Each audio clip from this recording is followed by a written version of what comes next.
What is up, guys? My name of course is Carlo. Welcome yet to another video and the third installment of my behind the scenes of the making of Schizophrenia.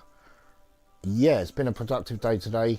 I sort of went alone, one-man band style, to shoot this church scene, which I think came out okay. Looked pretty good on film, so I'm pretty happy with it. I did feel a bit awkward doing it because obviously it's quite a delicate sort of place to film. So obviously I wanted to be respectful to the place I was filming in, as well as get the shots that I needed and try to keep it as clean as possible, even though the scene is quite clean. And I will drop a teaser of that scene in a second in this video, which is quite exciting. So yeah, today was, like I just said, one-man band. I decided to go alone. A couple of my people that I was meant to film with today were busy and tied up with other arrangements, which is understandable. Also, I thought it best for me to film this on my own because it's less, what's the word I'm looking for, less stressful to the environment and the people that are there, because obviously it's a church, it's not CG, it's a real place which is used on a daily basis, and obviously I didn't want to take the mick out of the people that actually run the church. So I went in there, I was about an hour and a half filming, maybe a little bit less than that, about an hour and 20 minutes filming. There were people in the actual building working at the same time, so obviously it's quite hard to get a location like this, so sometimes you have to get what you're given, in a sense where obviously other people are still using the building, so on and so on. But I managed to sort of work around that and get the shots that I needed for this film, which I'm really excited about. So I'm going to drop a little clip in a second, like I just said, so you can see what we've done, what I've done there. Why can't you go and see her? I don't want to go see her all the time. Go away, Alfie, yeah? Just go away. Oh, the only reason she's dead is because of you. We don't see her no more.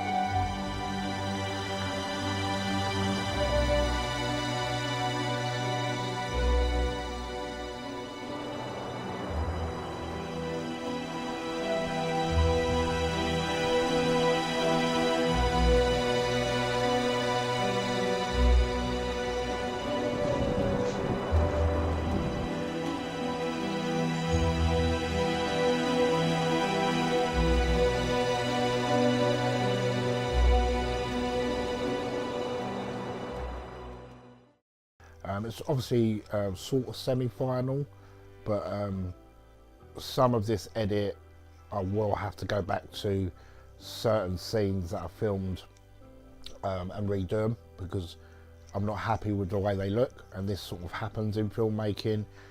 You know, it's a case of you film something and then you think it looks good, and then you sort of leave it and go back to it a couple of days later and then look at it and then you sort of see it through different eyes. If that makes sense. So there is one scene with myself and Alfie that I want to reshoot because I'm not too pleased about that, the way that looks and the way that sounds. But this is life. This is the way the making films go. 1 minute you could be happy with it, next minute you go back to it and you're not happy with it, and you just juggle it and change it the way you see fit until you get the result that you're looking for. So it was quite, like I just said, very productive today, so I'm very happy that I went along with it. I had to sort of do the school run, run to the location, meet up with the vicar's wife because the vicar, he was busy, but luckily the people that I arranged that actually owned the church phoned me this morning in the early hours, which I thought was very nice of them, and said, this is the deal, he's not here, but as soon as you get to your location or get to this location, you can sort of give the vicar's wife a call, and she will come down and open the church. So luckily there was people already there which was great, but I still waited for her to sort of turn up, explained exactly what I was going to do. Didn't want to take too much time there, so it was a case of, as you can see in some of these shots here, I went with a very basic setup of the camera. So it was basically the tripod, the camera, the lens, and the audio devices that I needed to record audio and background noise. If you listen carefully in the clip that I've just shown you, which is this clip here, you can see I've got a nice ambient sound.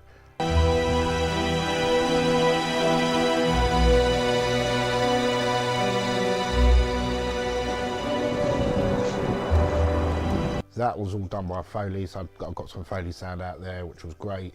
Sounds pretty cool, sounds convincing, which there's no reason why it shouldn't be convincing because it was a real location. But yeah, I'm very, very happy about it, and happy away that sort of segment, or that scene came out. The scene's only about 30 seconds long, and it is a lot of drama to go through to get only a scene that's about 30 seconds long, but I think it just does add to the production value of the actual film itself. Any sort of locations you can get, even if it's a very brief amount of time to use in your films, does add to it, and it just ups the production value big time. So filming in this place, obviously the people that I spoke to were very lenient. They were very like, here's a church, do what you want with it, to a certain point.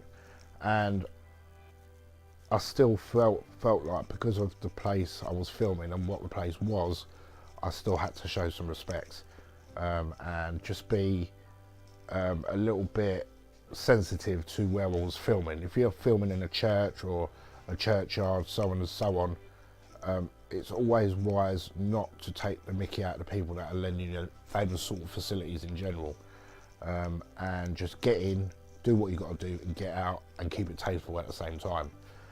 Obviously, if you're filming like a horror scene in a church, so on and so on, that is going to be up to the discretion of the priest and the people that own the building, because obviously it's a sacred place, and more than enough. I mean, most church scenes that have them elements of, or that sort of topic element in it, usually have to build a set, because most churches won't allow it, simply because it's a church. They're not going to let you, do a demonic scene or a scene of possession, or excuse me, a scene that goes against what the church believes in, just so you can make a film. So it's very important that you give all the details you can to the priests and the people that run the church. When I first hired the church and spoke to the people for the first time, their first question was, what is the film about? And I think that was very important to him.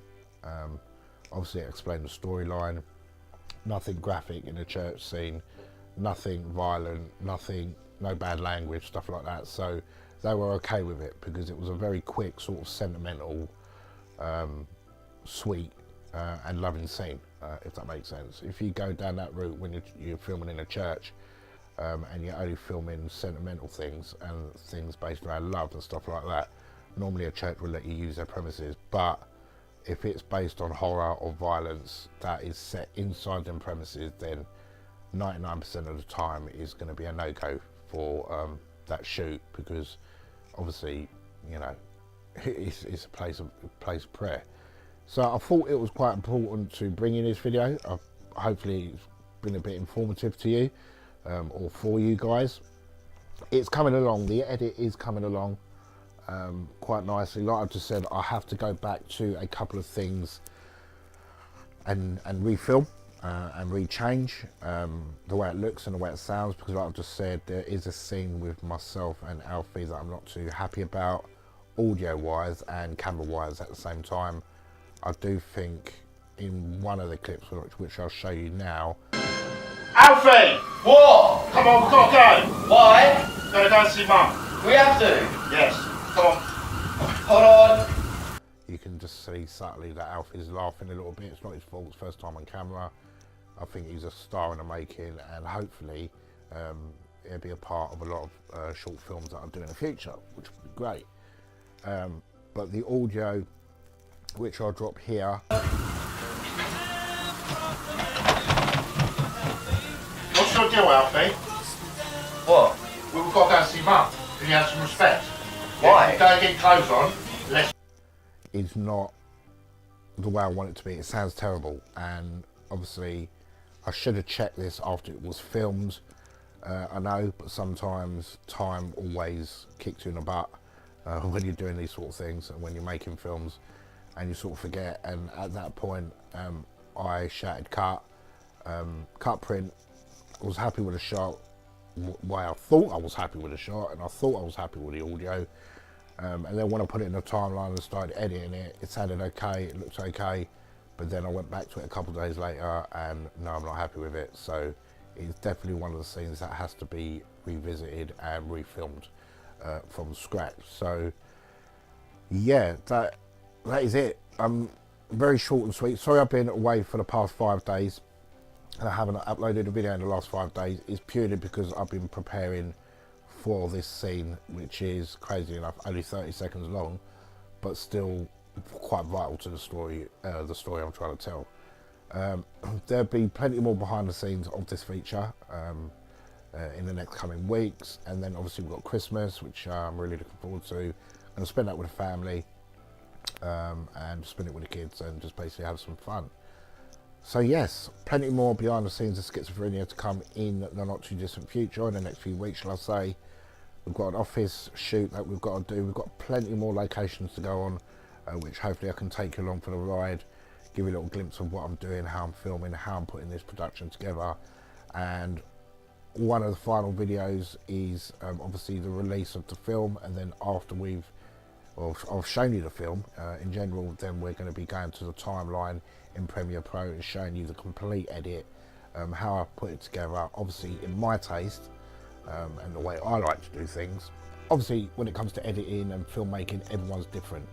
I try and be unique to myself and try and be different to everyone else, because I sort of don't like copying people, if that makes sense. I like to let my features look the way I want them to look. So obviously in the future when I do other short films, you're going to look at it, and then as soon as you see it, you can instantly know that is one of my films, if you're obviously a subscriber. So that is it for part 3 of Behind the Skits. I hope you guys are doing well. As always, if you have enjoyed this video, a like rating is always loved. And remember, if you're not subscribed to the channel, hit that subscribe button. Plenty more content and filmmaking stuff coming to the channel. You haven't got a clue how much stuff's coming. It's crazy. I'm looking forward to getting this film completed, even though there's still a long way to go. I'm trying to sort of take my time with it because I don't want to rush it. That's why, like I've just said previously, I want to revisit certain scenes and reshoot them, because I'm not happy with the way they look, and I'm not happy with the way it sounds as well. Opening credits is basically done. There's still a couple of tweaks that I have to look into and that I have to finish regarding the post-production and the visual effects for them.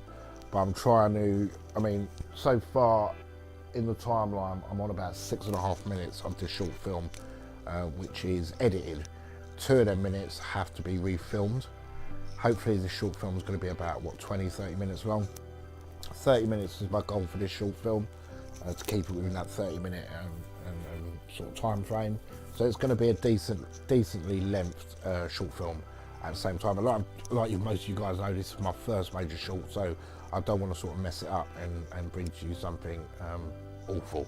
I want to bring you something semi-decent and something you can enjoy and hopefully learn from when I take you through the editing process, the special effects, and all the editing that went into putting this short film together. So as always guys, thanks for listening, and I'll definitely catch you in the next video. Ciao ciao guys.